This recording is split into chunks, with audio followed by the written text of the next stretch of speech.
प्यारे बच्चों, सुभागी देवी intermediate college के स्टडी क्लास में आप सभी का स्वागत है। आज कक्षा 11 के बच्चे इतिहास विषय के अंतर्गत पढ़ रहे हैं। समय की शुरुआत पाठ का नाम है और उसके पाठ के अगला भाग में है मानव के क्रमिक विकास की कहानी। आज आप लोग पढ़ेंगे मानव के क्रमिक विकास की कहानी। इसका पहला भाग आपको बता चुके हैं, ये दूसरा भाग है, आपको बताने जा रहे हैं ये दूसरा भाग। आज ये दूसरे भाग में आप लोग देखेंगे आधुनिक मानव के पूर्वज। आधुनिक मानव के पूर्वज के विषय में आज हम आप लोगों को इस पर हम चर्चाएं करेंगे।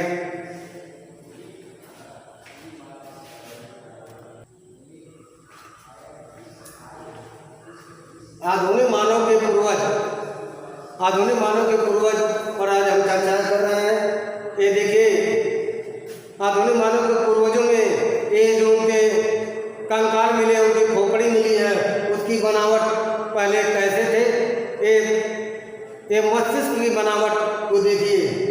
ये जो है ये देखिए खोपड़ी का कंकाल है, ये भी खोपड़ी का कंकाल है, ये भी है और ये भी। ये कौन है? ये वाला खोपड़ी का कंकाल ये बानर का है। पहले ऐसे होते थे, बहुत बेडौल होते थे, बड़े होते थे मस्तिष्क। ये दूसरा ये बी वाला है, इससे थोड़ा सा छोटा है। ये किसका है? ऑस्ट्रेलोपिथेकस का। किसका है? ऑस्ट्रेलोपिथेकस, जो वनमानुष कहा जाता है। अब इसके बाद इससे भी अगर छोटा खोपड़ी देखेंगे तो सी है, हेमो इरेक्टस का है। किसका है? हेमो इरेक्टस का है। और इससे भी छोटा आप लोग देखेंगे डी है, होमो सैपियंस का। यानी ये दोनों छोटा है, लेकिन इससे भी छोटा होमो सैपियंस का है, होमो इरेक्टस से भी छोटा। इसको यहाँ पर समझाना जरूरी था, बताना जरूरी था, इसलिए हमने आपको यहाँ फिगर के द्वारा समझा दिया है। अब आता है होमोनिडो के अफ्रीका में उद्भव के प्रमाण।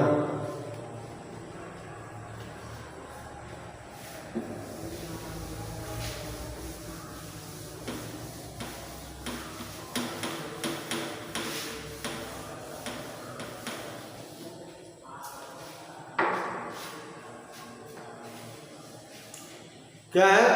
होमोनिडो की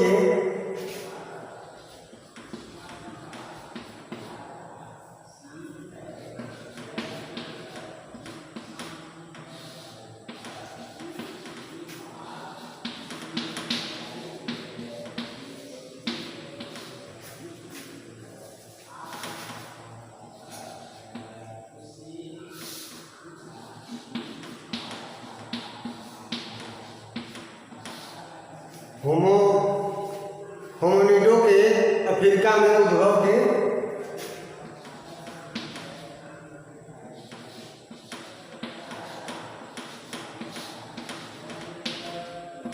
प्रमाण।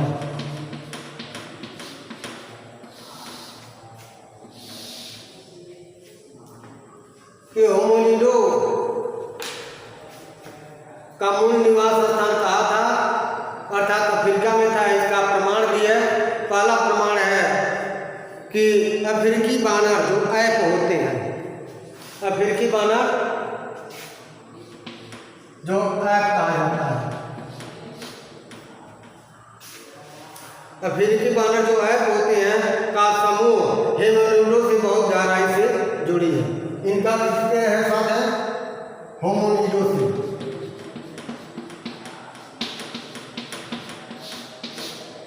और दूसरा क्या है? सबसे प्राचीन होमोनिडो अगर देखा गया, उसके जीवाश्म को अगर मिला तो ऑस्ट्रेलोपिथेकस वंश का था, जिसे यानी इसी के संबंध से है। पूर्वी अफ्रीका में पाए गए हैं, अफ्रीका के बाहर पाए गए जीवाश्म इतने पुराने नहीं हैं।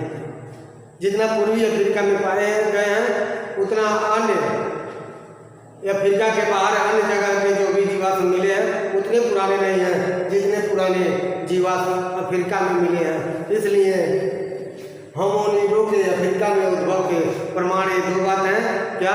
अफ्रीकी बानरों का समूह होमिनिडों के समूह से मिलता जुलता है, और ये जो यहाँ के जीवाश्म अफ्रीका के जो पूर्वी अफ्रीका के जो जीवाश्म मिले हैं वही सबसे पुराना जीवाश्म है।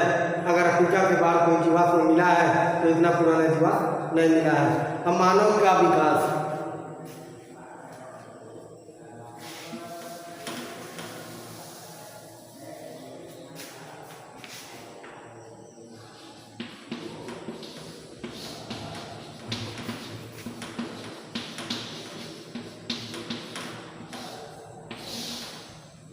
मानव का विकास,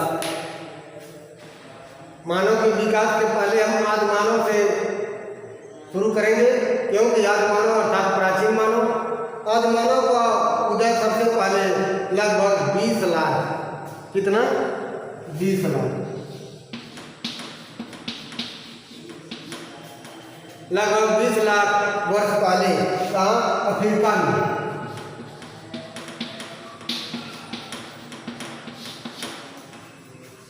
यानी कहने का अर्थ है आदि मानव का सब उदय सबसे पहले लगभग 20 लाख वर्ष पूर्व अफ्रीका में हुआ माना जाता है। यानी अफ्रीका में 20 लाख वर्ष पहले जो आदि मानव थे, जो प्रारंभिक मानव थे, जो प्राचीन मानव थे, उनकी उत्पत्ति हुई थी। सबसे पहले बहुत समय बाद लगभग 2 लाख यानी 240 लाख वर्ष बाद 2,40,000 वर्ष बाद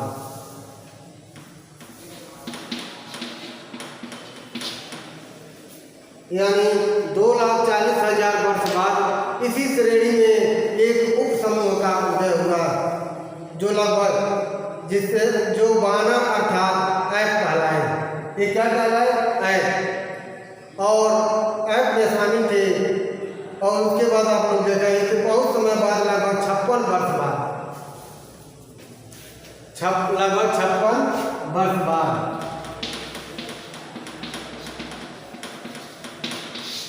लगभग 56 वर्ष बाद होमिनाइड है।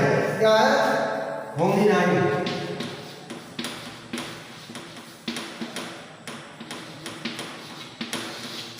लगभग 56 लाख वर्ष बाद होमिनाइड प्राणियों का उदय हुआ। यह पाषाण युग का तथा आदि मानव के उदय होने का समय था। जो होमिनाइड प्राणी आए वो पाषाण युग काल कहा जाता है। पूरा पाषाण, मध्य पाषाण और आधुनिक पाषाण जो भागों में बांटा गया उसी पाषाण युग की बात हो रही है। इस समय ये होमिनाइड मानव आए, अस्तित्व में आए, और इनका समय को हम पाषाण युग कहते हैं क्योंकि इसी युग में मनुष्यों ने पत्थरों के औजार बनाना सीख लिए थे, प्रारंभ किए थे। होमिनाइड नर बानर की एक उपजात थी। ये क्या थी? ये नर बानर थे।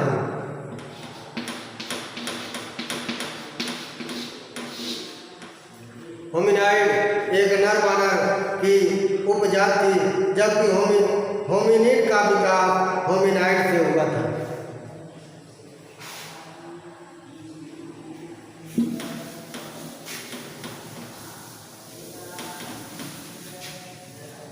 जबकि ये देखा जाए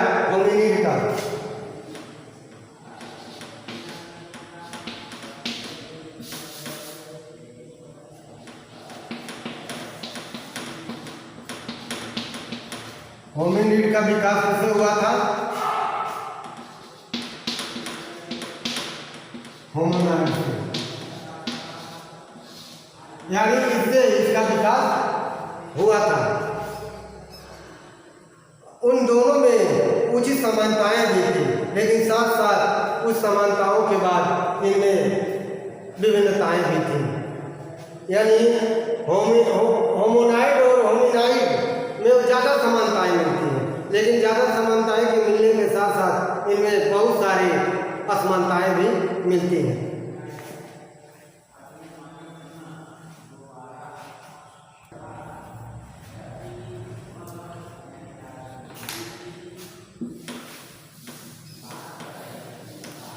और हेमिनाइड का मस्तिष्क होमिनिड के मस्तिष्क की तुलना में छोटा था।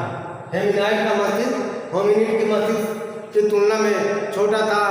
होमिनाइड के 4 टांगें होती थीं, इन्हीं टांगों पर वे चलते थे, परंतु उनकी 2 टांगें जो अगली होती थी वे क्या थी, वे लचीली होती थीं, इसलिए वे दोनों पैरों पर भी खड़े हो सकते थे।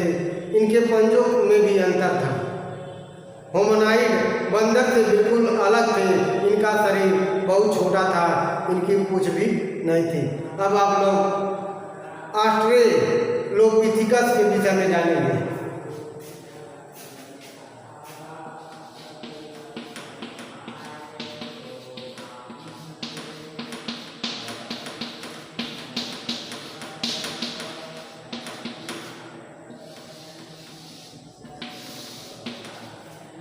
ये ऑस्ट्रेलोपिथेकस ये जातियाँ कौन थी, ये प्रजातियाँ कौन थी?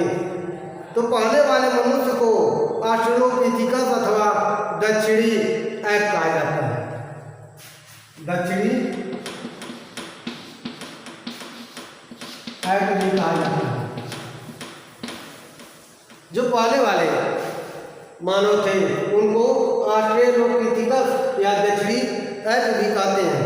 ये वनमानुष पूर्वी अफ्रीका में पाए जाते थे, इन्हें वनमानुष भी कहा जाता है।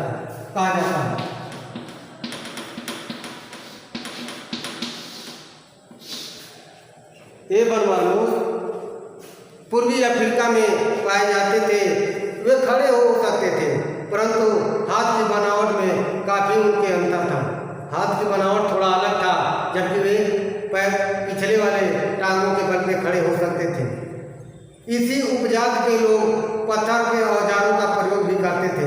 इसी का एक उपजात निकली जिसके और वनमानुष लोग पत्थर के हथियार बनाने लगे, पत्थर से औजार से अपने काम चलाने लगे तथा जीवन बिताने लगे।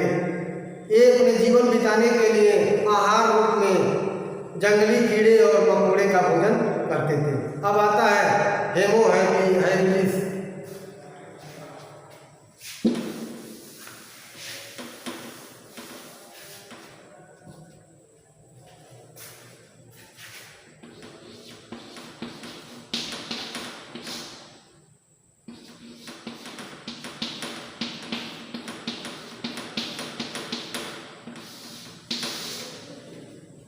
क्या है? Haemo habilis. अब इसके विषय में थोड़ा आप लोगों को बता दिया जाए। हेमो हैबिलिस मनुष्य की एक प्रजाति थी। लगभग 21 और 1.5 मिलियन वर्ष के बीच में ये रहते में थे। ये आमतौर पर नक्काशी पत्थर का प्रयोग करते थे। ये जो ऑस्ट्रेलोपिथेकस थे ये भद्देदार इन लोगों का पत्थर के औजार थे, लेकिन हेमो हैबिलिस ये जो मानव के एक जाति के रूप में थे, इन नक्काशी पत्थरों का उपयोग करते थे, उन्हीं उपकरणों का प्रयोग करते थे। और ये उपकरण आमतौर पर उनके जीवाश्मों के साथ मिले हैं। जहाँ वे जमीन पर पाए गए हैं, उनके कंकाल मिले हैं, उनके जीवाश्म मिले हैं, उन्हीं के साथ ये जो है नक्काशीदार पत्थर के उपकरण भी मिले हैं, जिससे अनुमान लगाया जा सकता है कि हेमो हैबिलिस एक नक्काशीदार पत्थर के उपकरण का प्रयोग करते थे। ये लोग चट्टान की आड़ में रहते थे। ये बड़े बड़े चट्टानों की आड़ में रहते थे। यद्यपि ये लोग पत्थरों के औजार बनाते भी थे, परंतु ये औजार भद्दे भी थे, अच्छे भी थे। इनका मुख्य आहार था संभवतः क्या था, जंगली फल खाते थे या पेड़ पौधे की जड़ें भी खाते थे, बादाम खाते थे, सब्जियां खाते थे और जानवरों के मांस इन सब का ही उपयोग करते थे। जबकि ऑस्ट्रेलोपिथेकस के लोग ये लोग जंगली कीड़े मकोड़े को खाते थे। आए हेमो हैबिलिस के लोग क्योंकि मानव जो लगभग खाता है, फल खाता है, तना खाता है, पत्ती खाता है, जड़ खाता है, मांस खाता है, सब्जी खाता है, बादाम खाता है, ये सब वे लोग भी खाते हैं जिसे आधुनिक मानव खाते हैं। अब आता है ऑस्ट्रेलोपिथेकस और होमो में अंतर।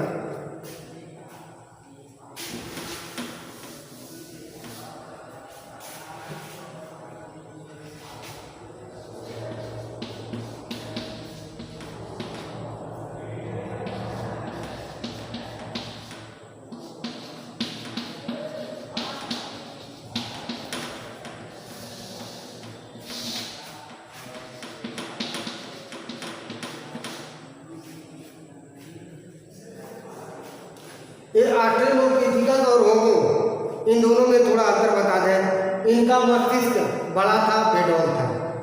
मस्तिष्क क्या था? इनका मस्तिष्क क्या था? इनका मस्तिष्क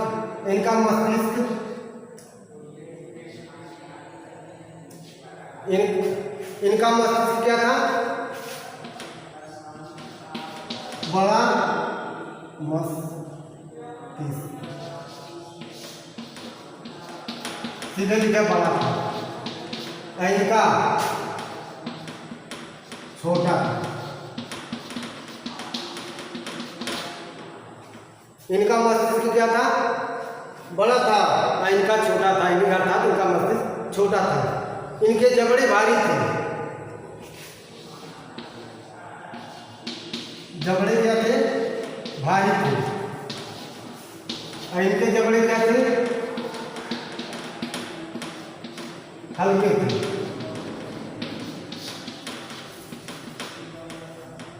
होमो के जबड़े हल्के थे, इनके जबड़े भारी थे।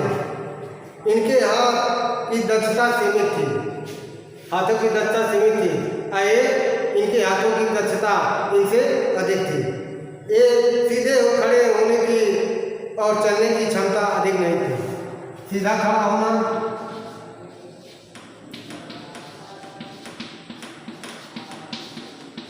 और चलना,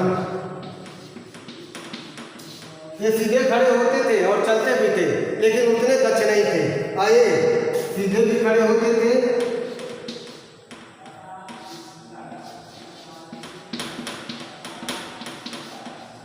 और चलने में भी दक्ष थे। चलने में भी दक्ष थे।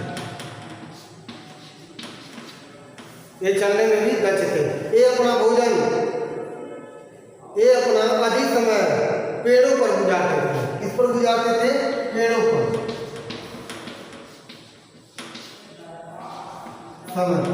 समय जो है पेड़ों पर गुजारते थे।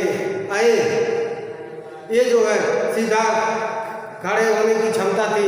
ये अपना समय पत्थरों और चट्टानों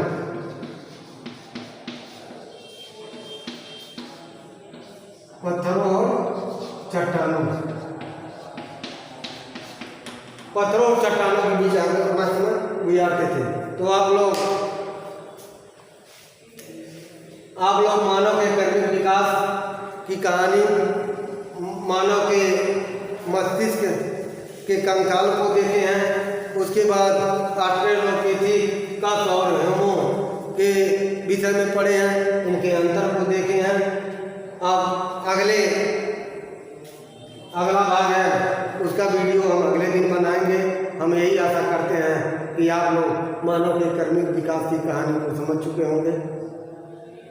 अब अगला वीडियो अगले दिन बनाएंगे, तब तक के लिए धन्यवाद।